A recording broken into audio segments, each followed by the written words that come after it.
नमस्ते प्रणाम भैया बाबू चाची माई बहनी दीदी भौजी राम राम मंजू लोकगीत 123। हमारे चैनल का नाम बत हम पगड़िया वाली भौजी है। तो भैया लोगन जिला अम्बेडकर नगर टांडा अकबरपुर क्षेत्र से तो देखें आप सबके बीच में एक सोहर गीत लेके आ है। तो सोहर में का बा कि एक पतोह हैं तो उनका बहुत पान खाए मन कहा तो भैया लोगन तो देखा उनका मर्द जौन है वो परदेश में हैं तो सास उसे मांगत हैं तो सास उन्हें ताना मारत हैं कि अपने नैहरे से मंगाएला। तो वह सोचत हैं कि जब हमार मर्द परदेश से यहीं तब हम मांगब। तो देखा सास कैसे कैसे रोकत हैं उन्हें, लेकिन वह मनती ना मंगाए के छोड़त हैं। तो देखें कैसे कैसे सास जीतत हैं या पतोह जीतत हैं, पान मंगाए पावत हैं कि ना। आप लोगन यह वीडियो लास्ट तक जब बना रहे तब गीत के आनंद पाई हैं। तो भैया लोगन अगर गीत पसंद आई आप लोगन का तो मंजू लोकगीत 123 के आप लोगन ज़रूर सपोर्ट करी हैं। भैया लोगन चैनल भले न सब्सक्राइब करें लेकिन वीडियो को फुल वॉच ज़रूर की है और ज़्यादा से ज़्यादा आप लोगन शेयर करी हैं। यह आप लोग से बार बार रिक्वेस्ट बा। और मंजू पगड़िया वाली भौजी 123 के चैनल के एकदम ज़रूर आप लोगन सर्च करी हैं। तो दोनों चैनल का भैया लोगन मंजू लोकगीत 123 मंजू पगड़िया वाली भौजी 123 का दोनों लोगन का आप लोग सपोर्ट करी हैं। नमस्ते प्रणाम दीदी बहनी माई चाची। हमारे चैनल का नाम नीलम लोकगीत 123 बा। तो एक बार ज़रूर सर्च करी हैं। बहुत प्यारा प्यारा गाना बा, ज़रूर आप लोग का पसंद आई। एक से बढ़कर एक गाना बा तो एक बार ज़रूर देखिए। अच्छा लगी तो अपन प्यार दुलार आशीर्वाद दें और कमेंट में ज़रूर बताइए गाना कैसे लग। ज़्यादा से ज़्यादा सपोर्ट करत जाइए दीदी भैया लोग। नीलम लोकगीत 123 का दुआरे से आवाई सासु तो बहर से आरज करे बहुहर आरज करे हो। दुआरे से आवाई सासु तो बहुहर आरज करे बहुहर आरज करे हो। सासु या कबीरा पनावा मांगई दे तू दत्ता हमरा गई बाई हो। सासु या कबीरा पनावा मांगई दे तू दत्ता हमरा गई बाई हो। बोलिया तो बोलियो मोरी बहू हर बोलहु न जानियो तो बोलहु न जानियो। बोलिया तो बोलियो मोरी बहू हर तो बोलहु न जानियो तो बोलहु न जानियो। बहू हर हम नाही बनवा मांगाई बना बराई बनाई हो।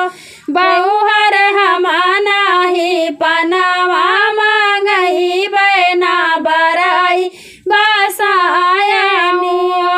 बहू हर अपने नैहरे से पनावा मांगावा तो दत्तवा रंगावा हो। बहू हर अपने नैहरे से पनावा मांगावा तो दत्तवा रंगावा हो। बोलिया तो बोलियो मोरी सासु तो तीखी बोलिया बोलियो तो तीखी बोलिया बोलियो हो। बोलिया तो बोलियो मोरी सासु तो तीखी बोलिया बोलियो तो तीखी बोलिया बोलियो हो। सासु परदेश से जब है मोर सजनावा तबई पनवा मंगबै तो दत्तवा रंगई बाई हो। सासु परदेश से है मोर सजनावा तबई पनवा मंगबै तो दत्तवा रंगई बाई हो।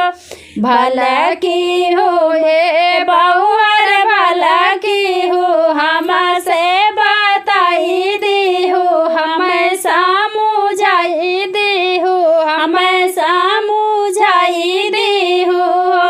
भला की हो ये बहुहर भला की हो हमसे बताई दी हो हमें समझाई दी हो हमें समझाई दी हो। बहुहर बेटा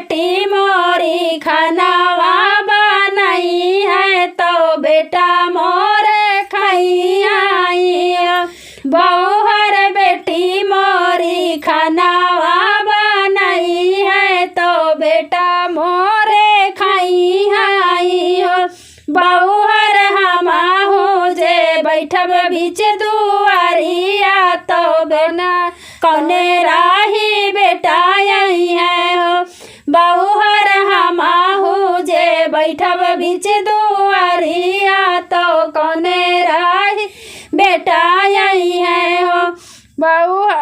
बहू हर कई से पनावा मांगई भू तो दतावा रंगई भी हो। बहू हर कई से तू पनावा मांगई भू तो दतावा रंगई भी हो। एक बोली बोले रायु सासू दूसरा बोली बोलियो दूसरा बोली बोलियो। एक बोली बोले रायु सासू दूसरा बोली बोलियो दूसरा बोली बोलियो। सासू जब पिया आई है से जरिया तबाई पनवा मंगावे तो दतवा रंगई बाई हो। सासू जब पिया आई है से जरिया तबाई पनवा मंगावे तो दतवा रंगई बाई हो। भल की हुए बहुअर भल की हो हमसे बताई दी हो हमें समझाई दी हो हमें समझाई दी हो। भल की हुए बहुअर भल की हो हमसे बताई दी हो हमें समझाई दी हो हमें समझाई दी हो। बहुहर भौजीवन कैसे जिया लगई है तो बेटा मोरा सही आई हो। बहुहर भौजीवन कैसे जिया लगई है तो बेटा मोरे सही आई हो। बहुहर हमाहू जे सोइबे गोड़ावरिया तो कैसे पनवा मंगाबू तो दतवा रंगई भी हो। बहुहर हमाहू जे सोइबे गोड़ावरिया तो कैसे पनवा मंगाबू तो दतवा रंगई भी हो। फिर बोलिया बोलू मोरी सासू तीसरा बोलिया बोलू तीसरा बोलिया बोलियो। फिर बोलिया बोलू मोरी सासू तीसरा बोलिया बोलू तीसरा बोलिया बोलियो। बहुहर चढ़ी गाई ऊँचिया टड़िया खिड़किया से झाँकाई हो। बहुहर चढ़ी गाई ऊँचिया टरिया खिड़किया न झाँकाई हो। बहुहर हथवा से सनी मारी बोलावे झूमत पियवाया वाई हो। बहुहर हथवा से सन की मारी बोलावे झूमत पियवाया वाई हो।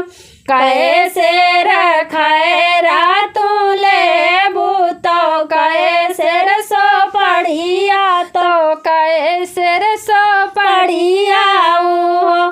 कैसे रखाए रातू ले बूतो कैसे रसो पढ़िया तो कैसे रसो पढ़िया हो। रानी कैसे रपनवा मांगई बूतो दतवा रंगई भी हो। रानी कैसे रपनवा मांगई बूतो दतवा रंगई भी हो। एक सेर लेबै हम खैरा तो दुई सेर सो पढ़िया तो दुई सेर सो पढ़िया हो। एक सेर लेबै हम खैरा तो दुई सेर सो पढ़िया तो दुई सेर सो पढ़िया हो। पिया एक डोली पनावा गई तो दतवार